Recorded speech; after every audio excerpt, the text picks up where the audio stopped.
in your pocket. Come here. All right, come now.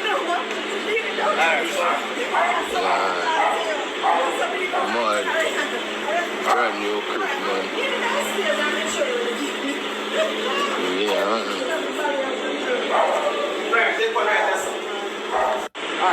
I just want to say big thank you to this beautiful lady right here, this nice real estate agent right here. Her name is Kathy. So, you know, she just got me this beautiful house and I feel I don't even have the rights to say it. I just want to say that. You see? But just find out for my birthday to the set drift. Number 47 on the Billboard chart. Billboard. And I've just purchased my first house. Okay? So I'm now a property owner. Alright? I just purchased my first house. Today, on this day, I got the key. So I'm a happy man. I'm a happy man today. And I'm in a vibe right now, I swear, honestly. And I just want each of everyone who is on here to Welcome to the channel. I am the Jamaican Scoop Diva. Now, congratulations are in order for Teejay Jones. Teejay, the up top boss, has just purchased his first home for his 29th birthday, and he also discovered on that same day that his song was number 47 on the Billboard chart. So he should be very happy, and he stated that he was indeed a very happy man as he is now a home owner. It must feel good to know that your hard work has paid off. All of your hard work, all of your effort, you know. Teejay is the same person who has a song called From Rocks to Riches. He's the same person who says he stays in his own lane, and he definitely stays in his own lane, gears down, focuses, and here you have it, a dream home. By the way, I took a look at some of the photos he posted on his social media, and the house is beautiful. It's modern, it's big, it's like a two-story house. It looks very modern. It looks like it was recently refurbished or maybe recently just completed. So it looks brand new. The tiles are magnificent. The color is wonderful. It looks like it has huge rooms, and you know, he's even went out to thank his real estate person that assisted him in the purchase. And you could see some other persons there with him. I believe they look like family members. So once again, congratulations to Teejay. At the end of the day, when you have the artists beefing with each other and this and that, just remember that some of these artists are still very intelligent and they are still taking care of business. So many times you have artists who have been in the industry for a long time and they don't own a home. Some of them are paying rent, etc. So shout out to Teejay again, and you could also congratulate him in the comment section. Headless people, you know, when I respond when you talk. I know a lot of you've been wondering why I'm supposed to melon the other day. You know, no problem with melon specifically, you know, we love all of the fruits. But more I tell some boy this, straight man them still exist. And we still fucking out there. You get to me, I say, because some pussy can't come call me, man. No girl can call me. See, so the bossy melon, me just try to show me, say, no girl can come in. No lady, no woman, no female. You dig what I say? Yeah, we straight, and we still out there. Remember that, and then new in thing. Yeah, man, the real dog, the motor said, and that's how we bossy melon. It's April 4th, and yeah. Dancehall artist Tentic stands in Popcaan head. Did he though? Alright, so he actually carved out a Popcaan's name or watermelon head on a watermelon, and he stands on it. And this is, I guess, an insult to Popcaan because he's saying that Popcaan recently called up his name in whatever. You know, I can understand if Popcaan would feel offended, or if Popcaan's fans would feel offended, because many times the artists not so much, but the fans do take offense to certain things. Now, recently, I don't remember her name right now, but a dancehall artist, she wore a t-shirt and Popcaan was eating a slice of watermelon, and she's like, you know, somebody's son. And of course, you know, Popcaan took offense to Denique wearing that shirt, and he even told Denique about her mother. I don't know if it's that serious. However, you know, in our Jamaican culture, people turn up their noses against oral sex. So, you know, a bad man don't do certain things. So it's like, yeah, he was offended, and so were the fans. In fact, some people felt like Denique was out of order to even wear that shirt and post the fact that she's wearing the shirt. And you know, she did clap back a few times.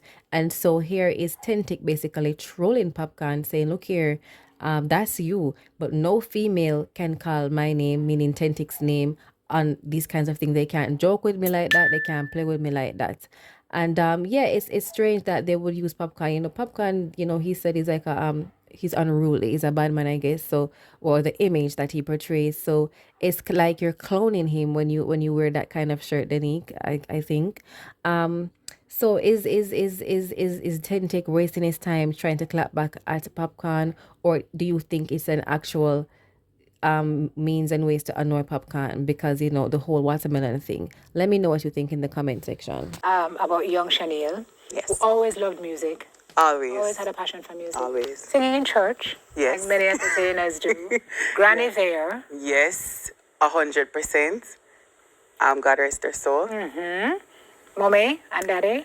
My dad, he's currently in the States, you know, working as usual. He's a very hard worker.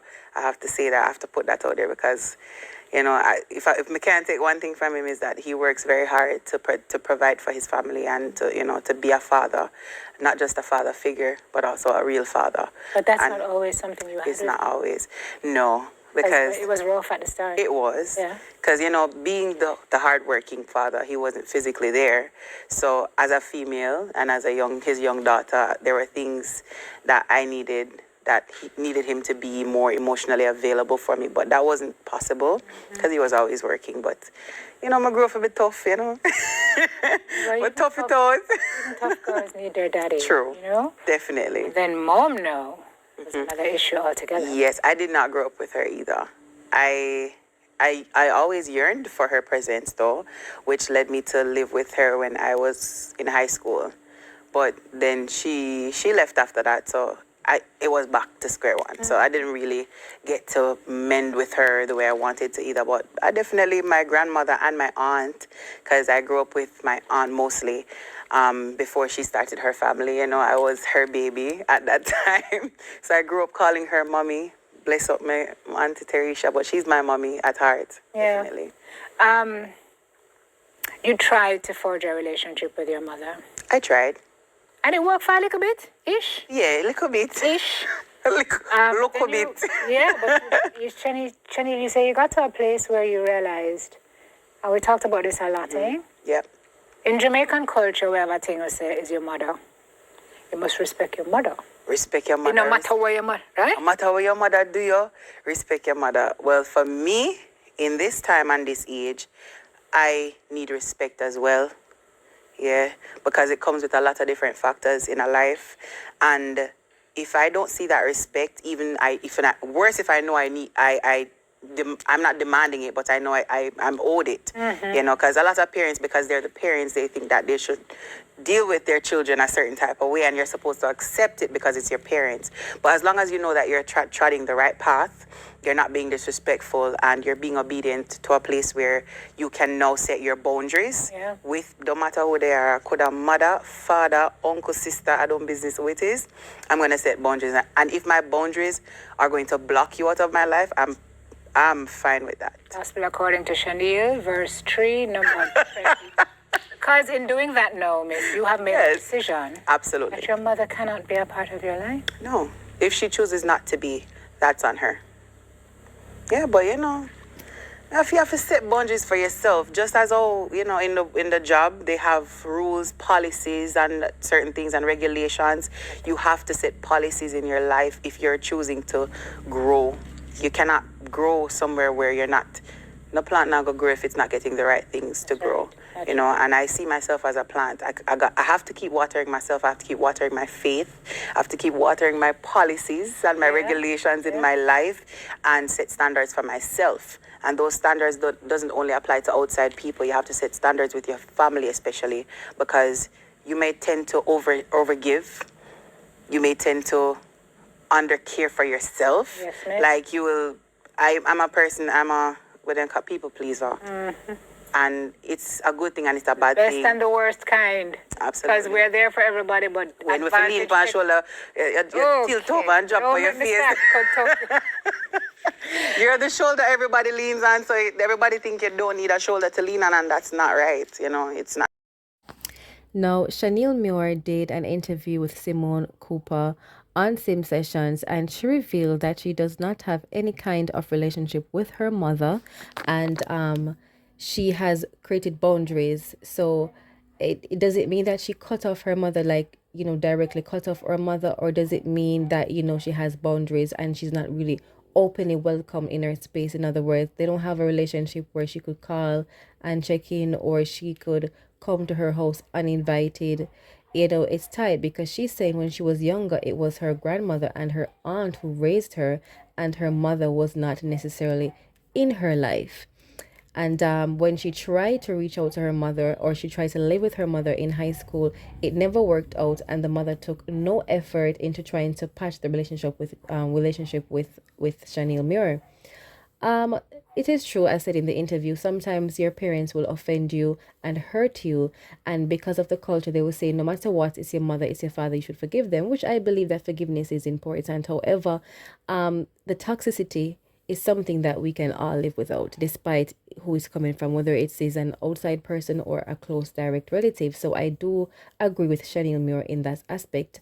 But it wasn't quite clear if she cut her off completely. But I noticed she said, you're not necessarily not invited in my life. It's just that I have boundaries. So I have no desire to be close with you, but you could check in or whatever, we could talk. But yeah, I don't see you as my mother. She even said that she calls her aunt her mother.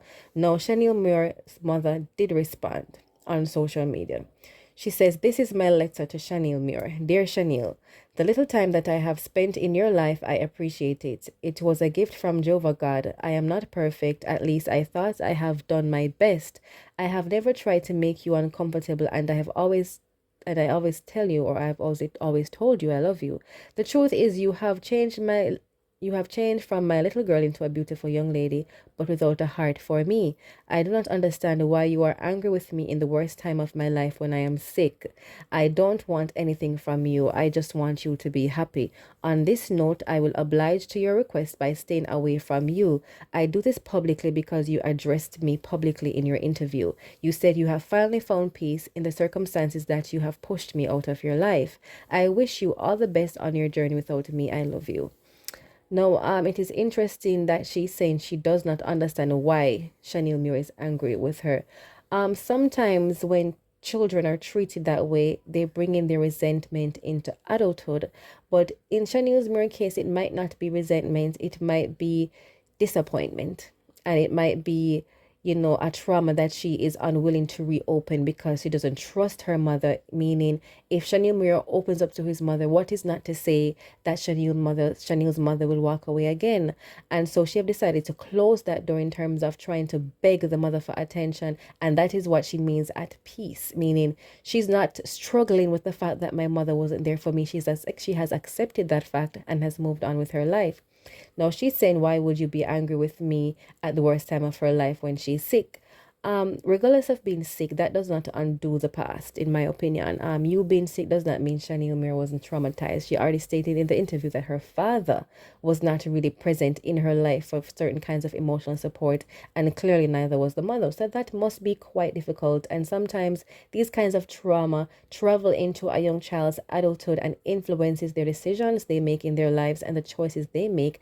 And sometimes they become, I don't want to say hurt, but sometimes they become mentally unhealthy and they have to kind of get therapy, or they have to work through their trauma. And so I guess Shaneil Muir is not trying to continue that cycle. And with that being said, this is the Jamaican Scoop Diva. Please like, share, and subscribe. Please don't forget to hit the notification bell and leave your comments below. Please take care of yourself.